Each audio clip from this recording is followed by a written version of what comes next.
Shalom Bapak Ibu, sahabat Galilea yang diberkati oleh Tuhan Yesus. Saudara, di Mazmur 34 ayatnya yang ke-13 dikatakan begini, siapakah orang yang menyukai hidup, yang mengingini umur panjang untuk menikmati yang baik. Saudara, sejak dari semula Tuhan memiliki rancangan yang baik bagi setiap kehidupan kita. Amin. Sebab di Yeremia 29 ayat 11 kita tahu di sana dikatakan, sebab aku ini mengetahui rancangan-rancangan apa yang ada padaku mengenai kamu. Demikianlah firman Tuhan, yaitu rancangan damai sejahtera dan bukan rancangan kecelakaan, untuk memberikan kepadamu hari depan yang penuh harapan. Jadi semua yang baik itu datangnya dari Tuhan. Sebaliknya, iblis selalu memiliki rancangan yang jahat dan buruk bagi kehidupan manusia. Karena itu di dalam Yohanes 10 ayat 10, pencuri datang hanya untuk mencuri dan membunuh dan membinasakan.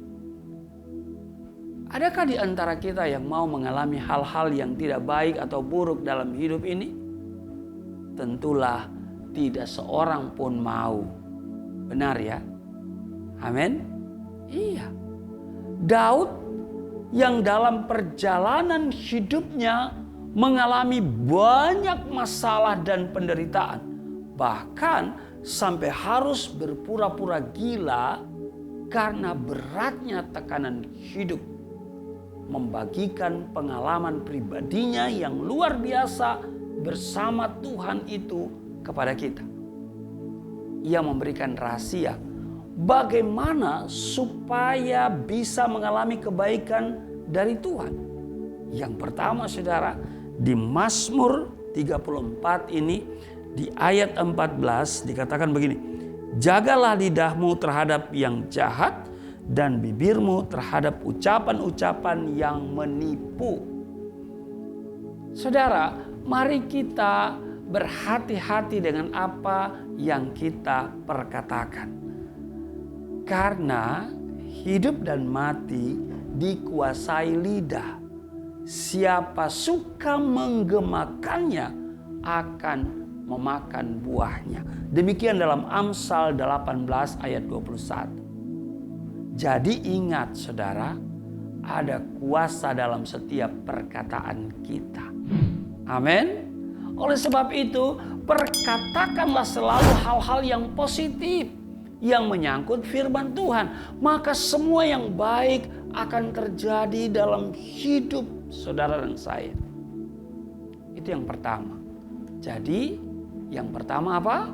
Saudara, jaga lidah. Mazmur 34 ayat 14.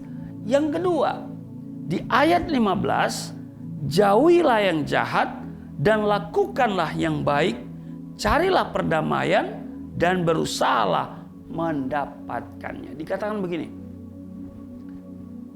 jauhilah yang jahat dan lakukanlah yang baik. Artinya, kita harus hidup sesuai dengan firman Tuhan. Selama kita hidup dalam ketidaktaatan, kita tidak akan pernah mengalami kebaikan Tuhan.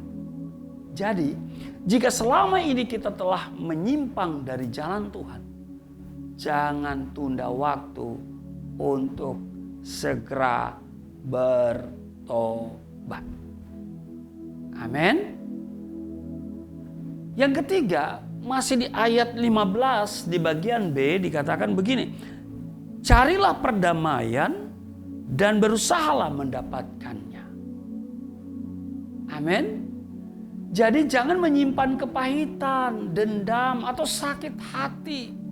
Berilah pengampunan kepada semua orang. Sebab jika kita tidak mengampuni orang lain, Tuhan juga tidak akan mengampuni dosa-dosa kita. Sudah bisa lihat di Matius pasal 6 ayat yang ke-15. Jadi mentaati firman Tuhan adalah rahasia untuk mengalami dan menikmati semua semua yang baik dari Tuhan. Saya percaya setiap kita ingin menikmati semua yang baik yang dari Tuhan.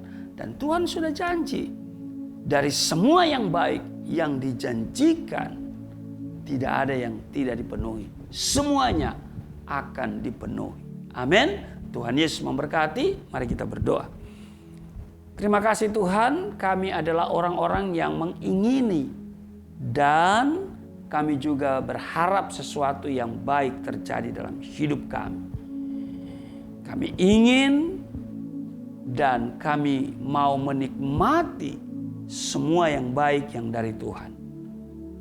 Tolong kami, mampukan kami untuk hidup menyenangkan hati-Mu, sehingga kami akan melihat mujizat demi mujizat, pertolongan demi pertolongan yang dari Tuhan atas kehidupan kami. Di dalam nama Tuhan Yesus, haleluya. Amin.